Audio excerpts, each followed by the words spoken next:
चलाया है। श्रीनगर, गांदरबल, कुलगांव में सर्च ऑपरेशन जारी है। बांदीपोरा, बड़गांव, अनंतनाग और पुलवामा में भी सर्च ऑपरेशंस किए जा रहे हैं। 10 लोकेशंस ऐसी हैं जहां पर सीआईके का सर्च ऑपरेशन चल रहा है।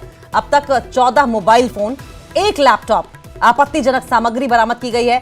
7 संदिग्धों को अभी तक हिरासत में ले लिया गया है। इस पूरे मामले में आतंकी भर्ती मॉड्यूल का भंडाफोड़ किया गया है।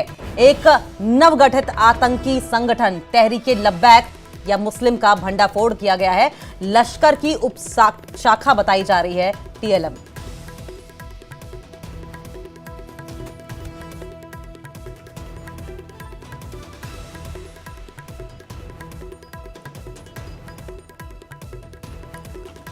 तो नए आतंकी संगठन का भंडाफोड़, काउंटर इंटेलिजेंस कश्मीर का सर्च ऑपरेशन जारी है। सीआईके ने सर्च ऑपरेशन चलाया है कई जिलों में। श्रीनगर, गांदरबल, कुलगांव में सर्च ऑपरेशन जारी।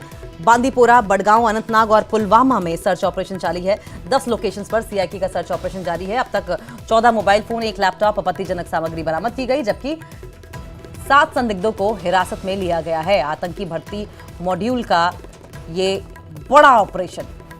और ज्यादा जानकारी के लिए जम्मू कश्मीर के सीनियर एडिटर तेजिंदर सिंह सोढ़ी हमारे साथ जुड़ गए हैं। तेजिंदर, सीआईके का जो ये सर्च ऑपरेशन चल रहा है, इसमें अभी तक क्या कुछ बरामद हुआ है और इस सर्च ऑपरेशन के पीछे आप विजन क्या देख रहे हैं? देखिए, इसमें 7 लोगों को डिटेन किया है। जो इंटेलिजेंस विंग है जम्मू कश्मीर पुलिस का, काउंटर इंटेलिजेंस विंग, उन्होंने 7 लोगों को डिटेन किया है। एक लैपटॉप भी बरामद हुआ है और काफी संदिग्ध जो डॉक्यूमेंट्स हैं वो मिले हैं और 14 मोबाइल फोन जो हैं उनकी रिकवरी भी हुई है। आज सुबह सवेरे से ही लगभग जम्मू कश्मीर के जो 8 जिले हैं उनमें 10 लोकेशंस पर ये रेड की गई है। काउंटर इंटेलिजेंस कश्मीर, जो जम्मू कश्मीर पुलिस की एक विंग है, उस द्वारा। देखिए, सबसे बड़ी बात जो सामने आई है कि पाकिस्तान दुनिया को गुमराह करने के लिए आतंकवादी संगठनों के, जो आतंकवादी संगठन पाकिस्तान की सरजमीन से चल रहे हैं, उनको नए नए नाम दे रहा है। जैसे लश्कर तोयबा का एक ऑफशूट है, उसका नाम दी रेजिस्टेंस फ्रंट रखा गया है। अब एक नया ऑफशूट बनाया गया है, क्योंकि जो रेजिस्टेंस फ्रंट है वो सारी दुनिया में पता चल चुका है कि वो पाकिस्तान का ही एक अंग है। वहाँ पाकिस्तान से ही ऑपरेट होता है। भारत ने उसे बैन किया हुआ है। अब एक नई आतंकवादी संगठन का गठन किया है पाकिस्तान के ने, जिसका नाम तहरीक लब्बैक या मुस्लिम नाम से रखा गया है और ये भी लश्कर तोयबा का एक ऑफशूट है।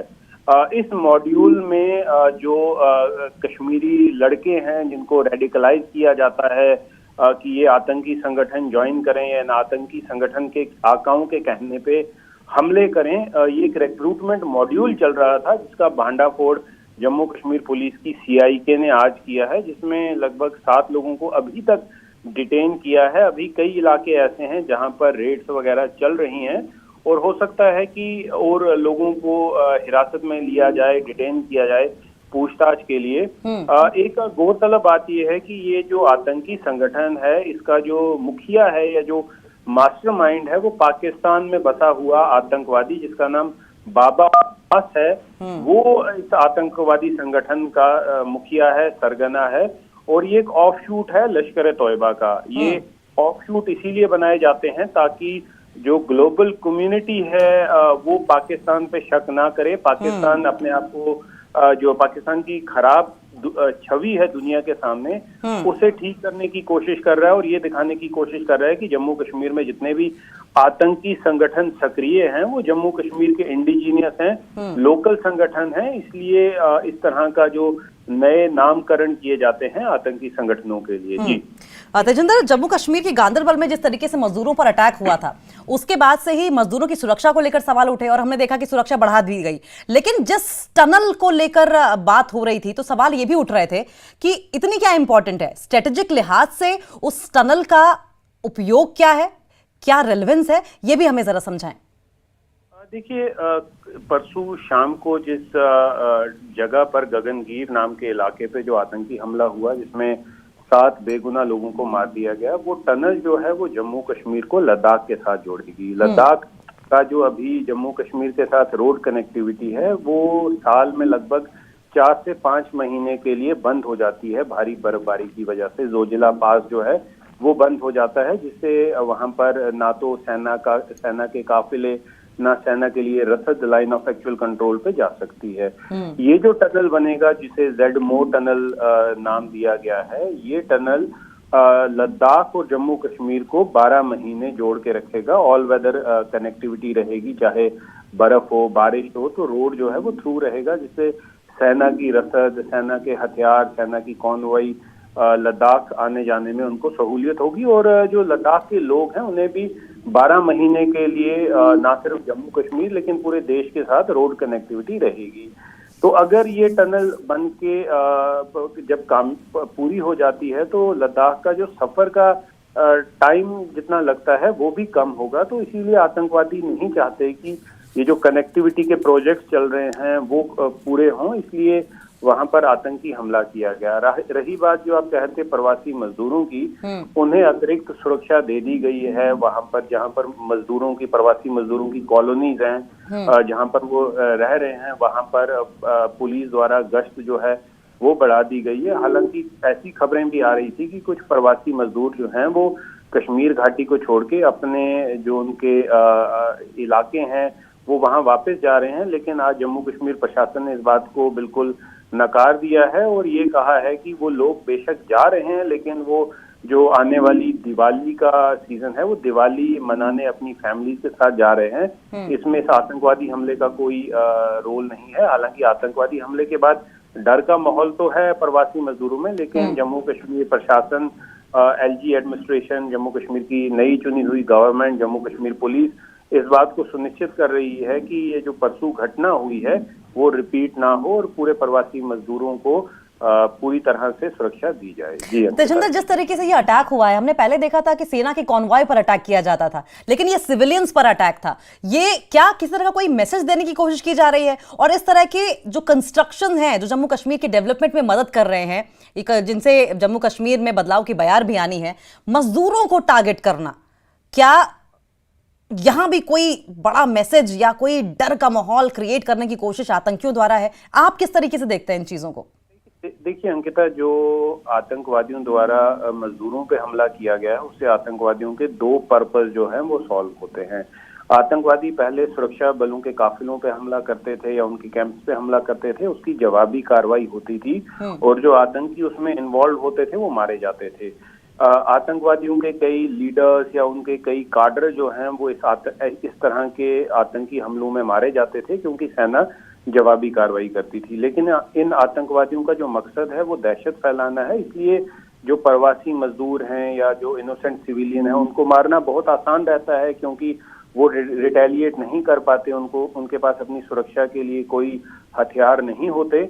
तो आतंकवादियों के दो पर्पस हल हो जाते हैं, एक तो उनकी अपनी जान बच जाती है ऐसे आतंकवादी हमलों में, और दूसरा जो उनको दहशत फैलानी है, हेडलाइंस बटोरनी है और ये दिखाना है कि वो कहीं पर भी अपनी मर्जी से अटैक कर सकते हैं, उनके ये मकसद हल हो जाते हैं। हालांकि जम्मू कश्मीर प्रशासन ने कल, अगर आपको याद होगा, एलजी मनोज सिन्हा का एक बहुत ही कड़ा बयान सामने आया था। उन्होंने ये कहा था कि मैंने जम्मू कश्मीर पुलिस और बाकी सुरक्षा एजेंसियों को खुली छूट दे दी है और ये कहा है कि ये जो 7 बेगुनाह लोग मारे गए हैं इनका जल्द से जल्द बदला लिया जाए और जो भी आतंकी इस घटना में शामिल हैं और जो भी उनके मददगार हैं उनको जल्द से जल्द या तो हिरासत में लिया जाए या तो उनको न्यूट्रलाइज किया जाए।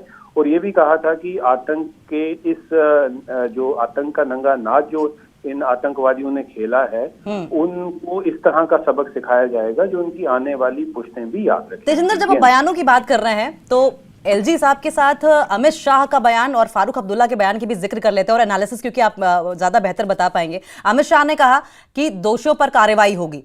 ऐसे में सवाल ये भी उठ रहे थे और हमने देखा था कल प्रोटेस्ट हो रही थी, केंद्र सरकार से एक्शन की मांग हो रही थी, तो क्या बड़ा एक्शन बालाकोट एयर स्ट्राइक जैसा या सर्जिकल स्ट्राइक जैसा आने वाले समय में हम देख सकते हैं? दूसरा, कम से कम पहली बार ऐसा देखने को मिल रहा है कि केंद्र सरकार और राज्य सरकार एक मत पर दिखाई दे रही है पाकिस्तान और आतंकवाद के स्टैंड को लेकर। फारूक अब्दुल्ला के बयान के बाद ऐसा लगा।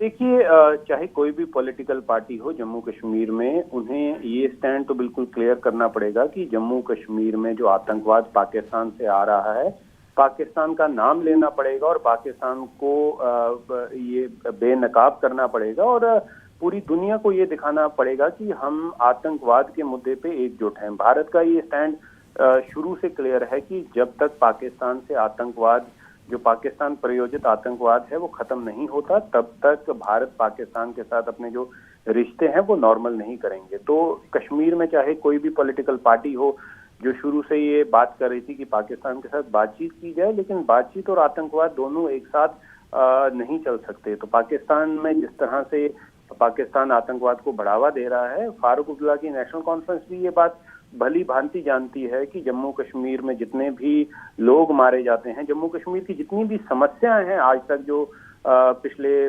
कई दशकों से चल रही हैं, उसका सबसे बड़ी और पहली वजह पाकिस्तान है और पाकिस्तान से जो आतंकवाद पनप रहा है उसकी वजह है। लेकिन रही बात देखिए बालाकोट जैसी एयर स्ट्राइक करने की, ये जो डिसीजन होते हैं ये पॉलिटिकल पार्टीज या देश के जो बड़े नेता हैं ये खुले तौर पे पहले डिस्कस नहीं करते।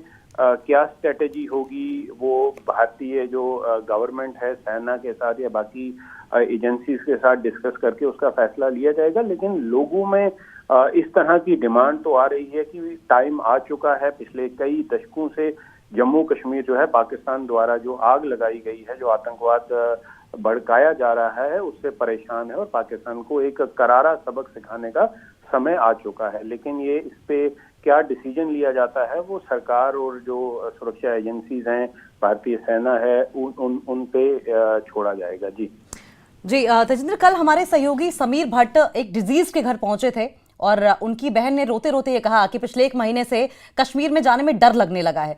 क्या ये न सिर्फ जम्मू वासियों या कश्मीर वासियों जो रिश्तेदार हैं जो बाहर रहते हैं कश्मीर के बाहर, या जो प्रवासी वहां पहुंच रहे हैं काम करने के लिए या किसी भी वजह से, जो डर का माहौल खत्म हुआ था, क्या अब उस डर उस माहौल को जो बनाया गया बड़ी मुश्किल से, उसको बनाए रखना किसी भी तरीके से आपको चैलेंजिंग लग रहा है? क्योंकि सेंटिमेंट्स कुछ और ही कह रहे हैं इस वक्त। देखिए जो आतंकवादी हैं वो तो चाहते हैं कि जम्मू कश्मीर में हालात खराब रहें और लोगों में एक दहशत का माहौल हो, लेकिन जम्मू कश्मीर के लोग इस चीज से काफी बाहर आ चुके हैं। वो समझ चुके हैं कि ये पाकिस्तान की एक जो नीयत है वो जम्मू कश्मीर के प्रति ठीक नहीं है। अगर लोग पाकिस्तान की इस तरह की हरकतों से डरने लगेंगे तो पाकिस्तान के जो मंसूबे हैं वो कहीं ना कहीं कामयाब हो जाएंगे। तो इसलिए जम्मू कश्मीर के लोगों ने पाकिस्तान को कल ही आपने देखा कि पूरे जम्मू कश्मीर में करारा जवाब दिया, चाहे साउथ कश्मीर हो, चाहे नॉर्थ कश्मीर हो, चाहे जम्मू हो, हर जगह लोगों ने इकट्ठे होके पाकिस्तान के खिलाफ जुलूस निकाला। हमने कल पुलवामा में देखा लोग इकट्ठे हुए, हमने कल शोपियां में देखा लोग इकट्ठे हुए, कुलगाम में लोग इकट्ठे हुए, कैंडल लाइट मार्च की और पाकिस्तानी विरोधी नारे लगाए। तो ये कहीं ना कहीं ये दर्शाता है कि पाकिस्तान के जो नापाक मंसूबे हैं जम्मू कश्मीर में दहशत फैलाने के, जम्मू कश्मीर के लोग एकजुट होकर उस मंसूबे को विफल कर रहे हैं। और जो बात रही लोगों में डर का माहौल, देखिए लोगों को अपने प्रशासन पे, सेना पे पूरा यकीन है और उन्हें मालूम है कि ये जो घटनाएं होती हैं उनका मकसद ही पाकिस्तान द्वारा और आतंकवादियों द्वारा लोगों में डर फैलाना है। और अगर लोग डर के वो जम्मू कश्मीर जाना बंद कर देंगे तो कहीं ना कहीं उन आतंकवादियों के जो मंसूबे हैं वो कामयाब हो जाएंगे। जी ठीक है, शुक्रिया तेजिंदर। सीनियर एडिटर तेजिंदर सिंह सोढ़ी हमारे साथ जुड़े हुए थे और उन्होंने पर्सपेक्टिव क्या है और किस तरीके से